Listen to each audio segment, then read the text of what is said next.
जी मुनीब, वही हुआ जिसका जो है वो सबको खदशा था कि 27वीं आईनी तरमीम के बाद जो है जो जजेस ट्रांसफर की शिक है वो कुछ स्पेसिफिक जजेस को ट्रांसफर करने के लिए इस्तेमाल की जाएगी और हम वही देख रहे हैं। इस ट्रांसफर को आप कैसा देखते हैं?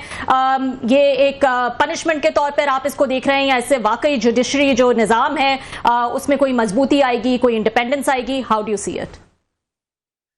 देखिए, बहुत शुक्रिया आपका। ये जो एक्सरसाइज की गई है, मेरे ख्याल में अंग्रेजी में एक लफ्ज है इंफेंटाइल, यानी कि बड़ा बचगाना हमारा तज्जिया होगा या सोच होगी कि अगर हम ये समझे कि इन 3 जजेस के ट्रांसफर से निज़ाम अदल के अंदर कोई बेहतरी आएगी। ये चेरी पिकिंग है बेसिकली कि ये निज़ाम, मैं इसके बारे में कहता हूँ कि ये बना, इसने अपने आप को शक्ल दी, फिर इसने अपनी आहिस्ता आहिस्ता जड़ें मजबूत करनी शुरू की। फिर इसने जड़ें मजबूत करने के दौरान जो इसके रास्ते की रुकावटें थी उनको दूर किया। फिर इस निज़ाम ने खुद को आईनी तरामीम के बाद इंसुलेट कर लिया। अब ये निज़ाम है हमारे मुल्क के अंदर, ये बहुत मजबूत है और इसके रास्ते में जो छोटी मोटी रुकावटें कोई रह गई हैं अब दूर की जा रही है। ये जज साहिबान, मैं सिर्फ इतना अर्ज करूंगा कि देखिए 3 जजेस बादलों से या कुछ जजेस को इधर इस्लामाबाद लाने से तो निज़ाम अदल में बेहतरी नहीं होती। हाँ, निज़ाम की बेहतरी होती है। निज़ाम के लिए ये this may not be according to the spirit of the law, but it is done with the convenience of law, कि आप कन्वीनियंटली कानून को इस्तेमाल करते हैं और उसके अंदर फिर जो तब्दीलियां लाई जाती हैं वो लाई गई हैं यहाँ पर। मुझे इस बात को कहने में कोई आर नहीं कि हमारे मुल्क में अदलिया की बड़ी गंदी और चेकर्ड हिस्ट्री है और इससे पहले की अदलिया भी कोई उसके झंडे नहीं उन्होंने गाड़े हुए थे, चाहे वो साकिब निसार साहब की अदलिया हो या इफ्तिखार चौधरी साहब की या गुड टू सी यू वाली अदलिया हो या वो जो किसी की खुशदामन की ख्वाहिशात की अदलिया हो। मसला ये है कि जब इतना प्लेग्ड हो पूरा सिस्टम तो उसकी फिर जो सर्जरी की जाती है और जो करने वाले लोग होते हैं वो भी फिर अपने हिसाब से उसकी सर्जरी करते हैं। इसीलिए हमारे मुल्क में ये किया गया है कि पहले अदलिया कोई इतनी शानदार नहीं थी, तो अगर पहले शानदार नहीं थी तो अब कैसे लाजवाब हो सकती है। लिहाजा ये इस निज़ाम की कन्वीनियंस के लिए किया गया है और अब आप खातिर जमा रखिए 28वीं तरमीम के ऊपर भी वर्किंग पेपर उसका हर चीज पूरी है। अब जिस दिन दिल होगा कहीं तो वो देंगे और आराम से पास भी हो जाएगी और फिर मैं, आप और क्लासा साहब बैठकर या उस पर सर धुनेंगे या उस पर अपना तज्जिया देने की कोशिश करेंगे। ये बताइएगा मुनीब, आपने खुद कहा कि पहले भी अदलिया ने कोई झंडे नहीं जो है वो गाड़े हुए थे, अपनी कन्वीनियंस के लिए जो है ये इकदाम लिए जाते हैं। जो भी हुकूमत वक्त होती है उनके साथ जो है वो जोड़ दिया जाता है कि ये उनकी बी टीम है, पहले भी ऐसा हुआ, बाद में भी ऐसा होता रहा। ये जो अब तरामीम की गई हैं, क्योंकि हमने माजी में देखा है कि वो फैसले फिर जब वक्त बदलता है तो फैसले भी जो है वो उलट हो जाते हैं, उनको भी जो है वो वापस ले लिया जाता है, बहुत सारी चेंजेस जो है वो आ जाती हैं। यहां से do you see any going back, या आपको लगता है दीज चेंजेस या अमेंडमेंट्स जो भी की गई हैं they are here to stay? देखिए, ये तरामीम हमारे मुल्क पे ऐसा नहीं है कि तरामीम को अनडू या तब्दील नहीं किया गया। 8वीं तरमीम हुई, 13वीं तरमीम आई, फिर 17वीं तरमीम आई, ये वो जिनमें रेडिकल चेंजेस किए गए और ये ऐसा हुआ है, माजी में भी हुआ है। लेकिन देखिए फर्क सिर्फ ये है कि हमें पहले होता था कि 2 साल पूरे हुए हुकूमत के तो सवाल आ जाता था कि इन्होंने आगे रहना है या नहीं रहना, क्योंकि खींचातानी शुरू हो जाती थी। इस वक्त जो हालात नजर आ रहे हैं उसमें तो मुझे कंप्लीट यूनिसन नजर आ रहा है, एक यूनिटी नजर आ रही है which is in our part of the world quite unprecedented, कि इस वक्त तक कहीं कोई किसी जगह आपको बेशुमार इशूज गवर्नेंस के नजर आ रहे होंगे, फैसला साजी के अंदर इस्लामाबाद में इशूज होंगे, अभी ये बिजली का बहरान, कभी बढ़ती हुई कीमतें, इन्फ्लेशन, सब कुछ। लेकिन कोई ये आवाज कहीं से नहीं आई कि हुकूमत जा रही है या हुकूमत का पैकअप होने लगा है, सिस्टम खत्म होने लगा है, ये कहीं हमें होता हुआ नजर नहीं आ रहा। तो जब ये नहीं हो रहा तो इसका मतलब है जो फैसले कर लिए गए या करवा लिए गए वो शायद तो रहेंगे निजाम का हिस्सा। बहुत शुक्रिया मुनीब साहब, आपने बड़ा ये तफसील से सारा बैकग्राउंड जुडिशल इसका बताया। बड़े अरसे बाद हम जुडिशल और इन जजेस के इश्यूज को हम डिस्कस कर रहे हैं। दरमियान में बहुत कुछ होता रहा है, पूरा दुनिया में भी हुआ, पाकिस्तान में भी हुआ, तो सारी ये चीज़ें जुडिशरी, इमरान खान ये टॉपिक से वो पीछे चले गए, अब दोबारा वापस आना शुरू हो गए। सर अभी ये बात हो रही थी, रबिया ने आपसे पूछा कि एज ए पनिशमेंट के तौर पर गए हैं या क्योंकि एक प्रोविजन है लॉ में अब बनाई गई है तो उसके तहत ही उनको भेजा गया है। उनका मेरा ख्याल है जहन में इसलिए होगा, ये रबिया के जहन में पनिशमेंट का जो लफ्ज़ यूज़ किया है कि ये उन 6 जजेस में इनका शुमार होता है जिन जजेस को ट्रांसफ़र किया गया, जिन्होंने लेटर्स भी लिखे थे चीफ जस्टिस को इंटेलिजेंस इदारों की मुदाखलत के पे, ये हुकूमत के दबाव पे। सो 2 नाम जो है कम अज़ कम मैं अगर ठीक देख रहा हूँ तो वो शामिल है। लिहाजा जब उनको उठा के दूसरे सूबे में भेजा जाएगा और उनकी वहाँ पे ये शनाख्ती मुतासर होगी तो डेफिनेटली ये सवाल तो आएगा कि इसका मीन्स कि जिन लोगों ने डिफाई किया था अपने राइट्स के लिए, वटएवर आप बेहतर समझते हैं, तो उनको आखिरकार हुकूमत ने साल बाद से ही उन्होंने इस्लामाबाद से जान छुड़वा ली है। सो ये मेरा ख्याल है। इस तनाजुर में ज़रा आपसे हम पूछना चाहेंगे, how do you take it? देखिए सर, बात बड़ी सीधी सी है। ये जो सारा कुछ हुआ है, ये इस्लामाबाद के अंदर जो हालात थे उन जज साहिबान का या ओवरऑल जुडिशरी का, वो एक ही आर्गुमेंट था। वो ये नहीं कि जो जज साहिबान हैं बेसिकली इनमें इतनी बिटर डिवीजन थी कि अब भी बल्कि बारों में ये बात की जाती है कि ये जो जज जुडिशरी आज मौजूद है ये तो बिल्कुल एस्टेब्लिशमेंट की मुंतज़िर नजर जुडिशरी है और ये तो बिल्कुल उनकी बी टीम है और ये हुकूमती जज हैं जो बैठे हुए हैं। और यहाँ तक भी कहा जाता है कि आईनी अदालत का क़याम भी इसीलिए किया गया है कि मामलात को मुकम्मल तौर पर कंट्रोल में रखा जा सके। और दूसरी जानिब जो जज साहिबान थे उन पर यह था कि ये तो है ही इमरान खान का फैन क्लब, इसलिए कि इन्होंने इमरान खान के खिलाफ कोई फैसला नहीं होने देना और इमरान खान के खिलाफ अगर कोई फैसला हो तो उसे ठहरने नहीं देना।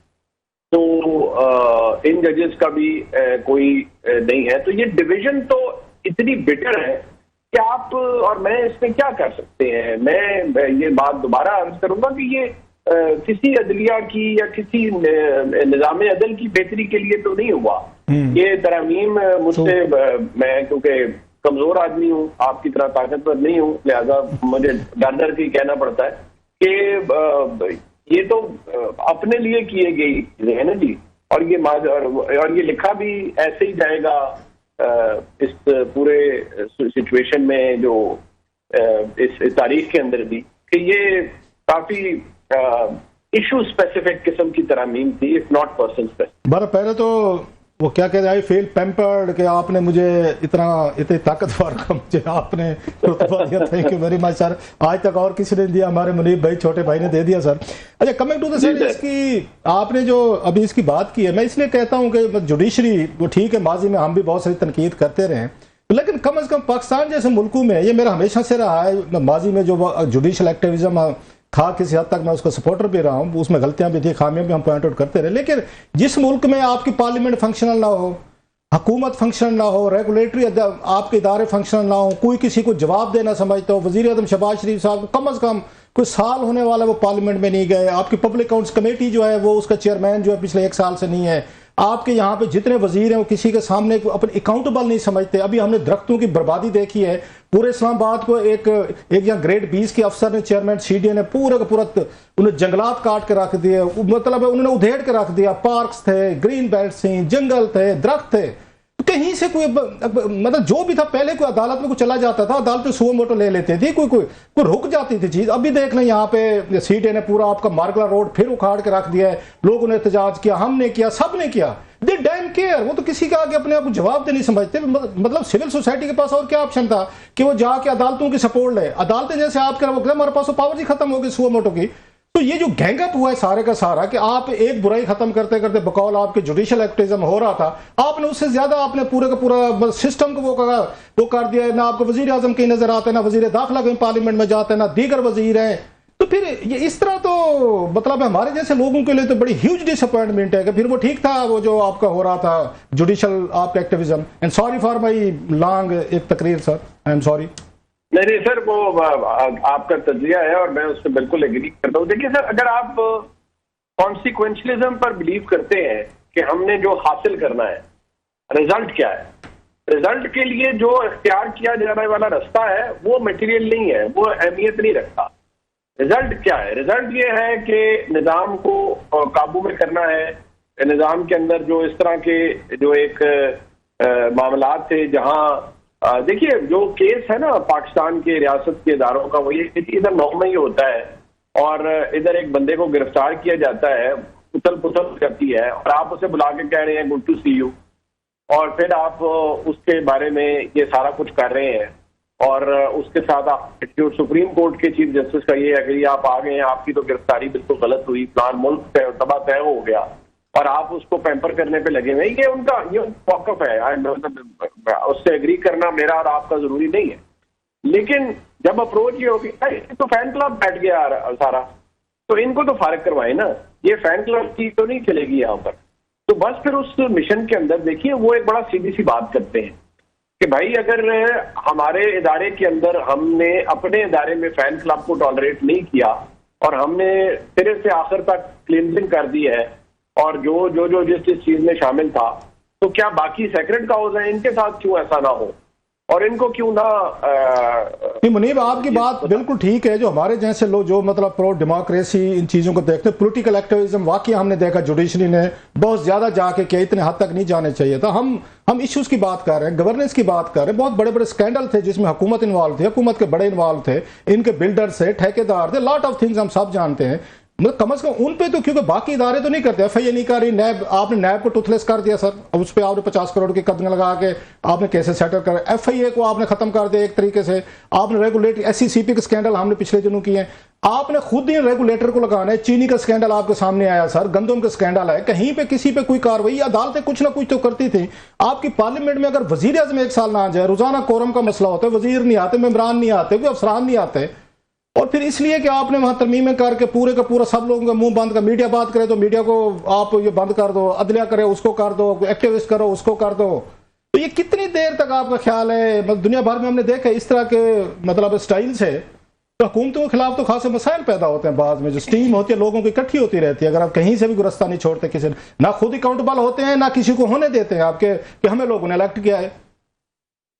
सर बात ये है कि ये मेरे आपके लिए तो ये बिल्कुल एक इशू है और आप दुरुस्त कह रहे हैं कि मतलब आपने वो जब इंडिपेंडेंस खत्म कर दी अदलिया की तो कैसे फैसले होंगे, हुकूमतों के खिलाफ फैसले कैसे होंगे, ये एक सवाल है जनाब काशिफ साहब। और ये हमने तो अभी तक आईनी अदालत का एक्सरसाइज होते हुए चीजें नहीं देखी ना, लेकिन ज़हन में रखिएगा जब ये निजाम बदलेगा, अगर इसमें बदलना है, जारी बात है कोई चीज हमेशा एक जैसी तो नहीं रहती, तो फिर यही इदारे, यही अदालतें, यही वफाकी आईनी अदालत इस्तेमाल होंगी और फैसले लिए जाएंगे और बहुत से फैसले किए जाएंगे, और चाहे उससे कोई नाअहल होता है, चाहे उससे किसी की हुकूमत खत्म होती है, चाहे किसी की हुकूमत एक्सटेंड हो जाती है, टेन्योर एक्सटेंड हो जाते हैं, वो इसी अदालत से होंगे काशिफ साहब।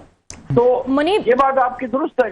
जी ये बताएगा, क्योंकि आपने 28वीं तरमीम का जिक्र किया, जब 26वीं तरमीम आई थी तो तब तो ये बाज़गश थी कि 27वीं तरमीम जो है वो आनी ही आनी है, सब जो है वो ये अंदाजा लगा रहे थे। अब 28वीं तरमीम में ऐसा क्या आना बाकी रह गया है? क्योंकि आप बार बार जो है वो ये कहते हैं कि ये निज़ाम जो इस वक्त चल रहा है वो बिल्कुल मजबूत है, उसमें कोई इस वक्त ऐसा वन पेज है जो पहले कभी नहीं देखा गया।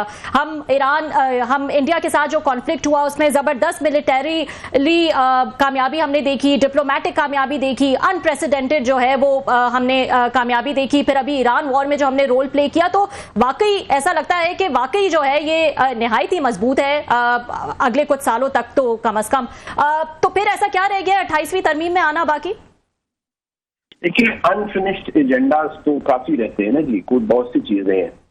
और 28वीं तरमीम में देखिए कभी भी आप मैक्सिमम टेबल पे रखते हैं और फिर उसमें जो बेर मिनिमम आपको मिलता जाता है वो आप लेते जाते हैं। 26वीं तरमीम हुई वो बहुत जोर लगा के हुई, 27वीं रिलेटिवली आसान हुई, 28वीं और आसान होगी, लेकिन उसमें जो अनफिनिश्ड एजेंडा है वो लिया जाएगा। मैं अभी भी आपको कहता हूं कि एक बड़ा सीरियस कंसर्न है कि वफाक कंगला है, वफाक को अमीर करना है।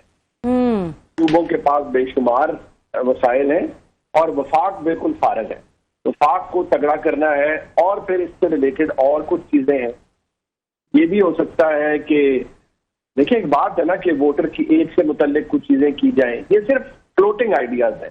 हो सकता है ये पेन डाउन कर दिए गए हो सकता है किए गए, लेकिन बहुत कुछ हो रहा है। और मैं दोबारा अर्ज करूंगा कि अगर 28वें में भी वो एजेंडा मुकम्मल ना हुआ तो तरमीम के ऊपर कोई कदगन थोड़ी है जी। आप अगली इस साल अगर आप 28वीं ले आते हैं, ठीक, अगर आप उसमें पूरा एजेंडा नहीं अचीव कर पाते तो आगे करेंगे कंसेंसस ओरिएंटेड ही कोशिश यही होगी। लेकिन बहुत सारे एजेंडाज को हासिल किया जाएगा, करने की कोशिश की जाएगी, और वही इस हुकूमत का इस वक्त प्लान है।